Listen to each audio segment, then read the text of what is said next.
এবার বিশ্বকাপে যখন ফ্রান্সের খেলা দেখতেছিলাম তখন মনে হয়েছিল ফ্রান্স ছাড়া বাকি অন্য দল রানার আপ হওয়ার জন্য এসেছে, শুধু ফ্রান্সে চ্যাম্পিয়ন হবে।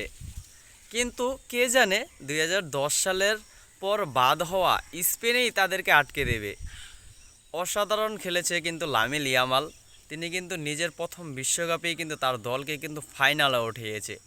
সেমিফাইনালের মতো একটি ম্যাচে অসাধারণ পারফরমেন্স করে বিশ্বের অন্যতম দল ফ্রান্সকে কিন্তু তারা হারিয়ে দিয়েছে, হারিয়ে ফাইনালে উঠেছে।